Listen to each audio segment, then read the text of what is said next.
Partners, magandang araw. Ang gagawin natin ngayon, meron tayong tatlong microphone. So, pareho pong with wire.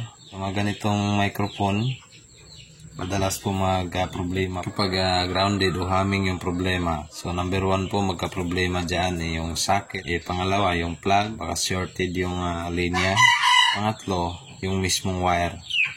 So, basic lang po yung repair sa microphone para mas madali natin malalaman yung mga bawat problema step by step. So, simulan na natin ito. So, gamit yung dalawang klaseng multitester. Meron tayong analog at saka digital. Yung unang gagawin natin dito, test muna natin. Meron tayong subwoofer dito. Insert muna natin kung ano yung problema. Insert yung socket, tapos plug natin. Malalaman natin kung may problema. Yan. So, maingay. So, madalas ganun yung problema. Grounded. So, kapag ganito, madalas ito yung magka-problema. Yung wire at saka yung mga socket saka plug. Titingnan natin. Yung unang gagawin natin itong mismong microphone. May tatlong pin siya dito. Gamit yung analog o frequency reading natin. Times 1 yung position ng ating selector. O, para malaman natin. Yan. Yan, tumutunog. Kapag naka-off yan, wala siya. Iyon natin. Yan. Papansin natin, may tunog. So, kung grounded o humming po yung sound niya, wala po itong problema. Magka-problema number 1 ito. Mismong wire niya. Yung ano natin, grounded. Itong socket, itingnan natin. Dito. Digital tester mo natin yung gagamitin. Para mas madali yung continuity ng linya. Yung digital, select natin sa buzzer. Okay yung linya, tumutunog lang yung ating digital tester. Yan. Ibig sabihin, ito yung karugtong niya. At dito, ibig sabihin wala. So, wala siyang shorted sa linya. So, wala siyang grounded sa linya dito.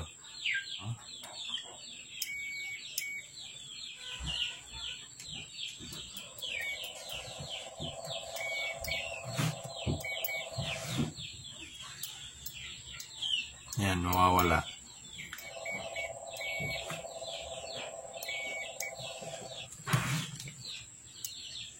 Pag iniiba natin yung posisyon ng wire, nawawala yung buzzer.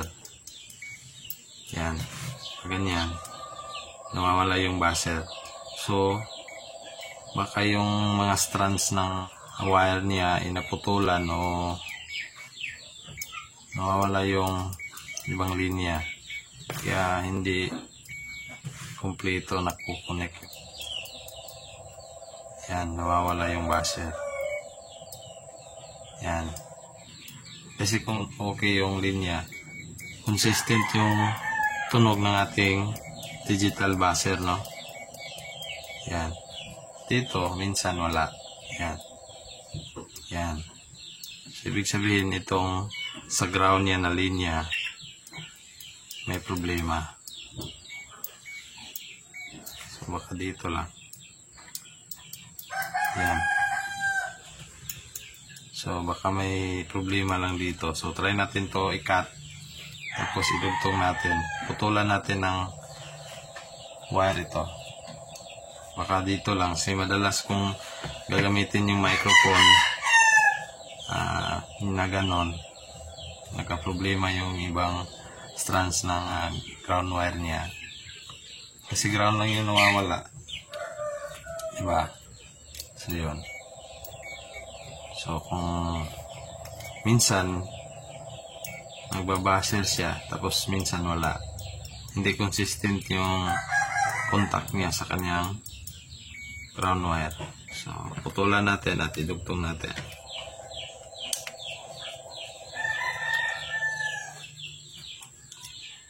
Hindi niya nasakit. Ito. Malinis naman yung pagkakabit dito. Wala namang shorted. Yan. So yun, malinis. Dito sa plug naman, dinugtungan na linya dito. Yan, maayos na ayos. Pati yung sasakit niya. So, walang shorted. Yan. Napakalinaw. Wala pong nagkaroon ng shorted yung magkabilang linya. Pati dito. Yan, hindi magulo yung wire. So, dahil nagkaganon siya, baka may problema sa linya dito. Ahin ko tong dito. Ayan.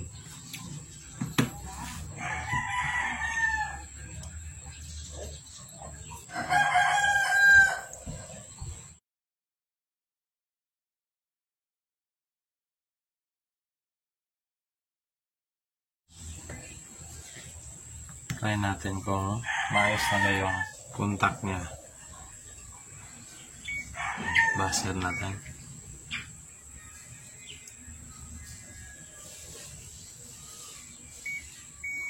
Yan. Yung sa ground.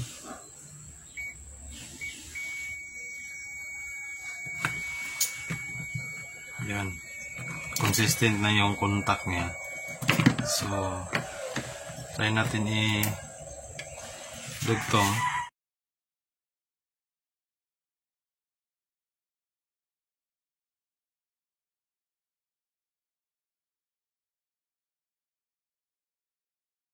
Lock muna natin tong clip niya para hindi gagalaw yung wire. So, maganda lagyan ng ganito, yung insulator para iwas grounded, no?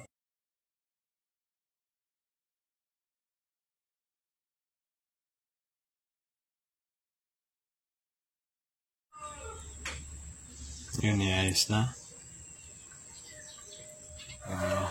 Try natin buzzer test muna tayo. Ito yung butas sa number 2. Saka dito. Yan. Consistent yung reading. Kahit galaw-galawin natin yung wire, okay naman. Yung sa ground. Yan.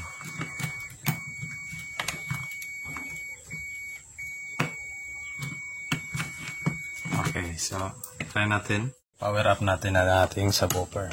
So, ito yung plug. Yan. Wala na. Hello, check. Hey, sound. Hello, test sound. So yun, malinaw na po yung ating tunog ng ating microphone. So, wala na po siyang humming o grounded. 1, 2, 3, sound check. Okay. Itong mas na microphone na model MS735. So, yung plug niya permanent. So, itong socket kasi grounded. Tumutunog siya kapag ginagalaw itong puno nitong socket. Kapag ginaganon siya, ang grounded. So, una natin gagawin, reading natin, buzzer, kung may shorted ba yung linya. So, yung ating multi-tester na digital gagamitin natin. So, para mas madali, marinig natin yung shorted na linya. Kasi buzzer natin. So, yan. Kung may shorted yung linya nito, iba, tutunog ito. Yan. So, yun o. Kung sa ating digital, yan. So, yun pala. Yung linya. Nag-short na yung linya niya. Yun.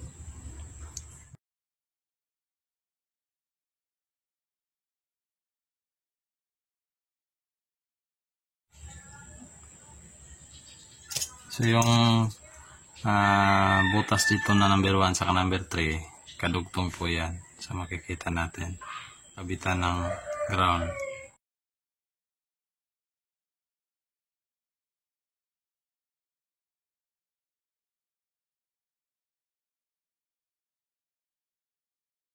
Yan. So malinis na yung pagkakabit. Yun, nahinang natin ng maayos.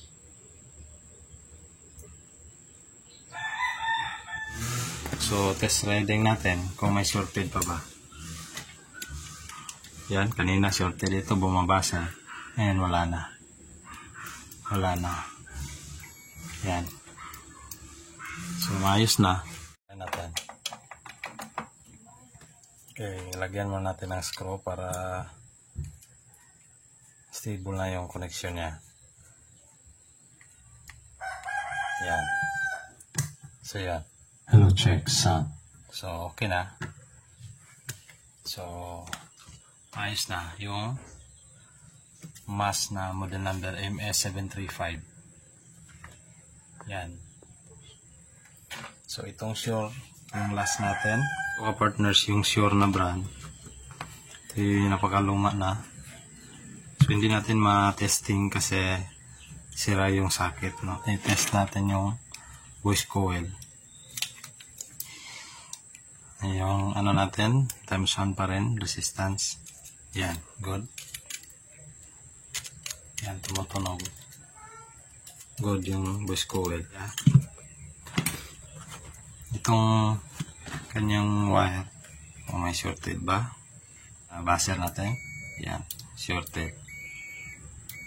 So, buksan natin kung saan yung shorted. So, dito sa plug, okay naman.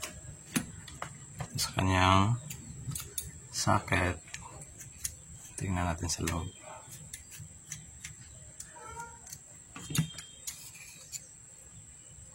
Yun. Tatanggal na. Short na siya. So, putulin natin kasi may bago tayong pamalit nito. Bumibili na tayo ng pamalit. So ito, yung gawin nating bagong socket niya. So ito po ay 45 pesos. Binili natin sa electronic store, 45 pesos ito. So mura lang. So cut natin.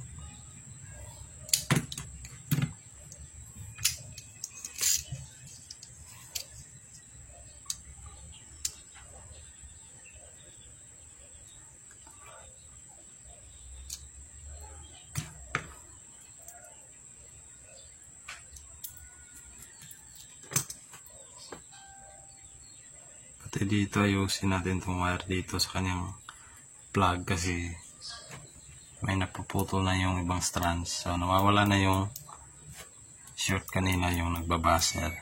Nawawala na. So yung mismong linyalan dito yung problema. Yan. Shorted na siya. Lang. So, cut natin.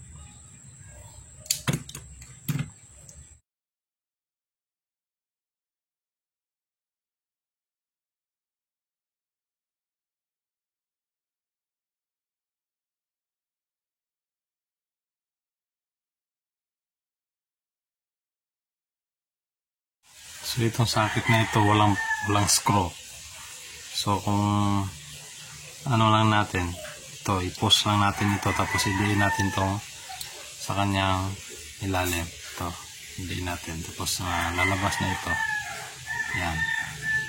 So, itong pin number 1 at saka 3, idugtong natin yan.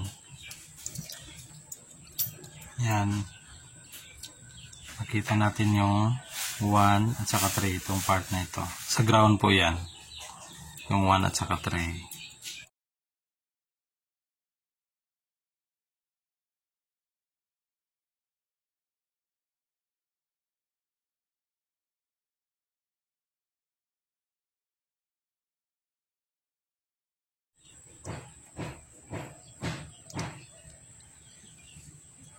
pasok yung wire. Yan. Tapos lock natin. Okay.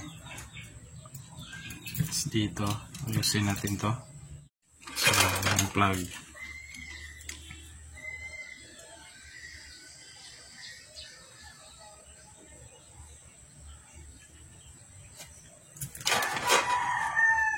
Itong green, dito talaga sa linya ng center. Yung green na inner side. So, dito natin sa positive na winter na yung sa linya ng positive. Okay. Yan lang natin. Natin i-connect yung sa plug, no? So, ito bago na yung socket. Tayo red kung wala bang sira yung wire. Okay. Yan. So, wala. Yan. Okay na yung wire. So, try natin testing. Oh. Okay na ba siya?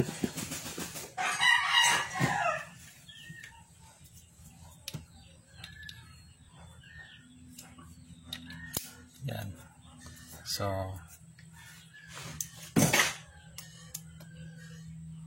natin. Okay. Hello, check sound check. Okay. So mic testing 1 2 3 sound check. So ka-partners, ganun lang kadali ayusin yung mga feedwire na microphone. So tulad nitong Panaton, yung MAS na MS735 at saka Shure. No? So nagtatagal naman yung mga ganitong klaseng mga microphone, lalo na yung mga voice coil nito, maayos yung mga quality. So yung problema lang po kapag ginagalaw-galaw yung mga wire kapag gamitin, minsan po magka-problema dito sa may puno ng wire at saka yung mga connection dito sa kanyang socket, no? Solder dito sa mga wire niya, lalo na yung mga fitted niya sa wire lumuluwag. So ganun lang, itong Shure pinalitan natin ng socket at saka binago natin yung linya niya dito sa kanyang plug, yung socket bago na. At saka yung itong Panaton, yung wire lang pinutulan natin ng almost 5 inches sukat ng wire, pinutol natin kasi nandito sa yung distorted na mga strands, no? Baka may putol sa ibang strands niya, distorted yung sound. Tsaka itong distorted din. So madalas dito lang sa socket malapit yung puno ng wire, madalas nagka-problema. So yun lang po. At sa ating mga ka-partners, yung mga bago at saka yung nakapanood sa ating video ngayon, please subscribe my channel, click the bell button dyan sa baba. Select nyo sa all para ma-notify kayo ni YouTube every may bago tayong tutorial video about repair na may upload. So maraming salamat at God bless po sa ating lahat.